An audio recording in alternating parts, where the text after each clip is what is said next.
Hey,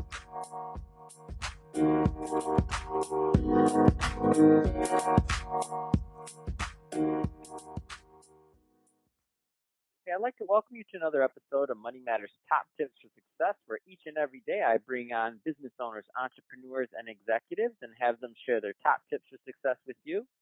My name is Adam Torres. You can follow me on Instagram at Ask Adam Torres to keep up with my book releases, book tour schedule, signings, all that other good stuff. Always love to connect with you there. And as always, if you'd like to apply to become a co-author of one of my upcoming books, just head on over to the website, moneymatterstoptips.com, and click on Become an Author to apply. All right, so today I have Jake Fletcher on the line, and he is the Realtor and content creator over at the Fletcher Group. Jake, welcome to the show. Hey, Adam. Thanks for having me on. So I'm excited to get more into what you're doing over at the Fletcher Group and how you're helping your clients with real estate needs over in Miami. But before we do that, let's get a little bit more into your background. So how'd you get started in business and as an entrepreneur?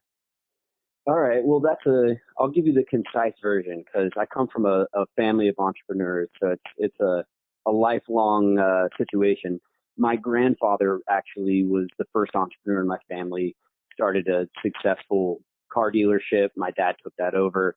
My mom was a realtor, which is, a form of entrepreneurship. And growing up, I always saw that example of entrepreneurship. I knew I wanted to be an entrepreneur.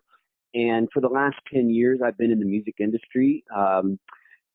About a year ago, I got out of the music industry and I've been doing real estate full time. And I, in the music industry, was managing a successful national touring act called Telekinetic Walrus, and people can check that out. We actually, we hadn't disbanded or anything. We're still planning on releasing music.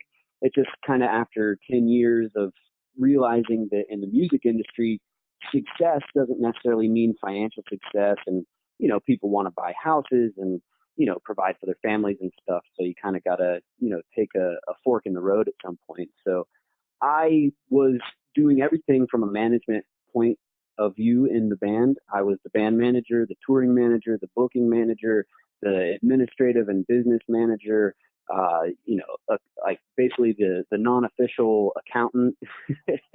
And, anything that wasn't creative, I was in charge of managing it. And I was also the front man of the group as well. And we toured around the country and played huge festivals. I played crowds of 10,000 plus people. We've sold over 10,000 albums, digital and physical, and, really made music that affected people, which ultimately was my goal from the start. Ever since I was 5 years old, I knew I wanted to be an entertainer. A little later on in my life, I realized that I loved vocals and began beatboxing and singing and singing. I ended up going to University of Miami for music business, and I was a classical voice principal at the University of Miami Music School. And so I had this lifelong pursuit of music, and studying music business at the University of Miami furthered my internal, intuition and understanding of entrepreneurship and of business. It really fostered my mentality and fully rounded out my understanding of business. So that was a really, I would say, integral part of me becoming who I am today.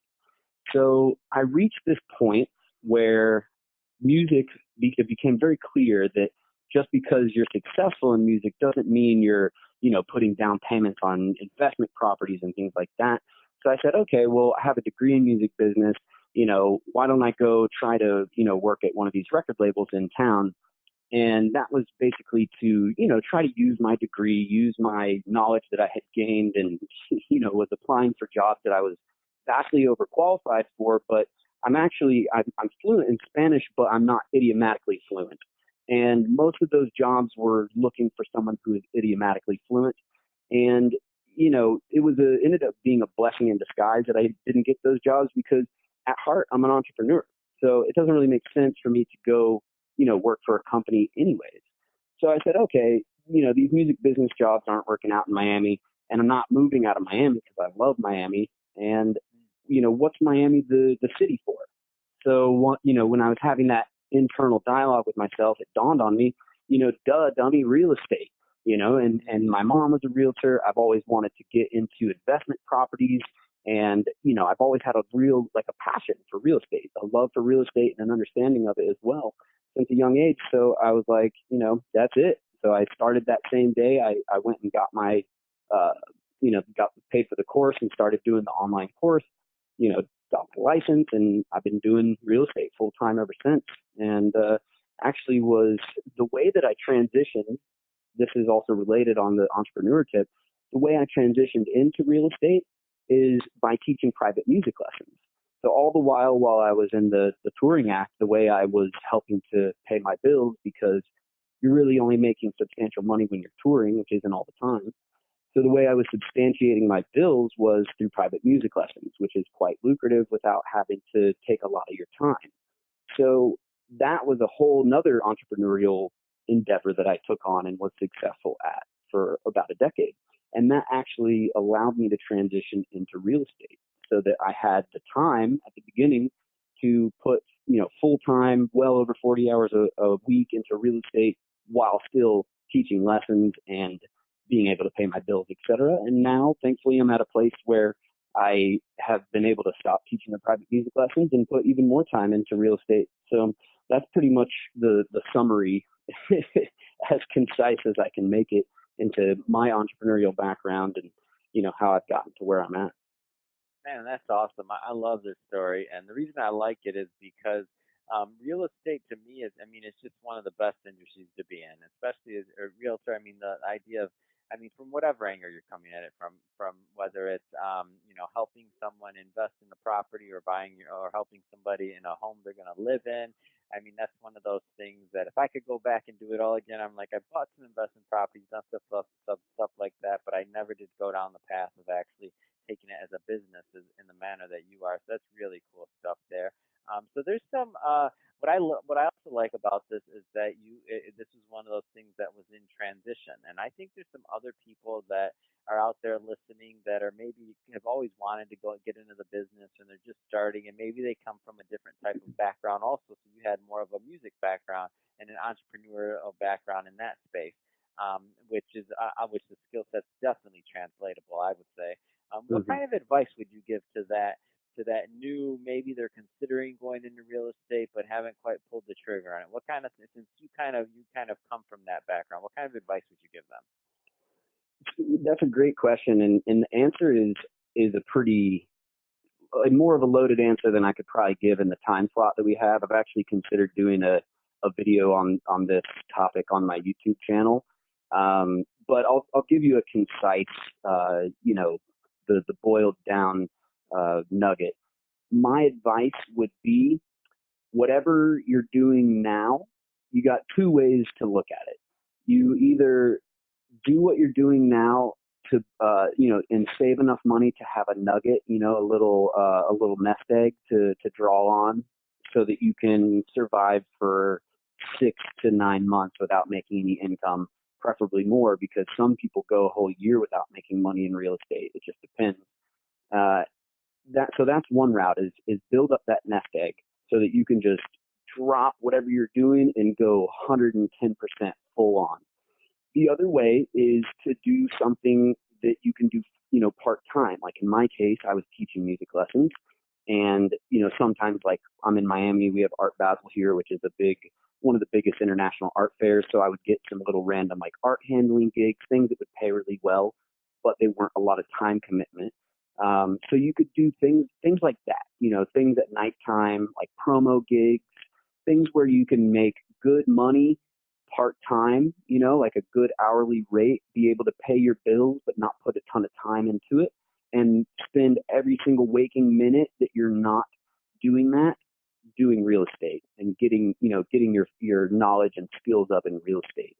And what I would say to cap all of that off, the most important thing is to do real estate full time. Don't be a part-time agent. Like for me, I knew that I wanted to just be doing real estate 100% of my time. And that was always the goal, even while I was teaching music lessons. So when I was teaching music lessons, I was still working like 55, 60 plus hours a week on real estate, doing, 16, 17-hour days and stuff like that, waking up super early and just busting it out and doing what I had to do, being very disciplined, with my mind, my mindset, my body, keeping myself healthy. But the most important thing is that you do real estate full time, because it's not, in my opinion, it's not something that you can do part time and be successful at. If you try to do it part time, say you're doing another job part time, you're working like 25, 30 hours a week at something else, and then you're trying to do, 20, 30 hours a week in real estate or something like that, it's going to take a lot longer and be a lot more difficult. And I think the chances of failure are greatly increased versus if you just plan on doing it full time. And that's something that I actually learned in the music industry. And that was when my music career started to, I started to gain success in music and starting to be able to tour the country and playing huge shows and having big fan bases and fans all over the world and stuff. Is, once I decided, I'm going to treat this music like a full-time job, rather than just, hey, because in the music industry, it's much more lackadaisical with a lot of people. But I said, no, I'm going to treat this like a full-time job. And that's when things started to really develop. So that's where I learned that, and I carried that over to real estate, and I knew that's how I wanted to treat real estate. And that would be my main advice to somebody: make sure you're doing it full time. Make sure you're getting your skills up in the meantime before you transition to real estate. And then, try to cap it all off, to end it, I would say pick a date, whether it's 6 months from now, a year from now, whatever it is, choose a date, like, July 1st of 2020. And that's the date I'm going to transfer into real estate. And when that date comes, you do it. You take the leap. Because in life sometimes, especially as entrepreneurs, you got to take the leap sometimes. You got to be willing to have the gumption and, the cojones, as we say, to take that leap, and if you can't take the leap, then, expect to stay where you are. That's awesome. So what kind of clients are you working with now in terms of what kind of properties do you like helping people find? What kind of clients do you take on, and what's the best way for people to reach out to you? Okay, so right now I work with all kinds of people because I'm so investment minded. I work with investors because it's something that I love to do, and I have a network of people already because I'm in that community. And also, since I'm a millennial, I'm 31, I have a lot of friends who are first time home buyers. So I work with a lot of first time home buyers. And I also do a lot of listings too. That's what I'm focusing the majority of my efforts on, is listings. Because you can handle a lot more business as a listing agent than you can as a buyer's agent. You can only shuttle, 3 or 4 people, different, buyers around the city in a week, because they need a lot of your attention. Whereas you could have 20, 25, 30 listings at a time and be, handling it all. So that's the direction that I'm heading at. But because I am a millennial, I definitely have a lot of those, like I said, first time home buyers that I'm going to be growing with them in my demographic. And when it's time for them to sell, I'll be their listing agent, so I see it as another transitional process that's going to take time. And I'm, a firm believer in having patience, so I'm willing to grow with my people and whatever they need me for. So really, I work with anybody. I've even done some rental deals, but that's not my preference. But I That's have done awesome. it, and So how I'm how do actually working people how do on. people connect with you? What's the best route for them to connect? Best route would be to go to my Instagram at jake.realtor, or you can go to my website, fletchergroup.re.com, and that has all my other handles and links at the top. So you can get all my contact information there, including my email and phone number and stuff. But yeah, if you're in the Miami area, Miami-Dade, or the Tri-County area, Broward, Palm Beach counties, reach out to me and I'll definitely help you out. Guarantee you I'll give you better results than anybody else. That's awesome. Well, Jake, really appreciate you coming on the show today and sharing more about your background and what it takes to get into real estate and the great work you're doing over in that Miami area.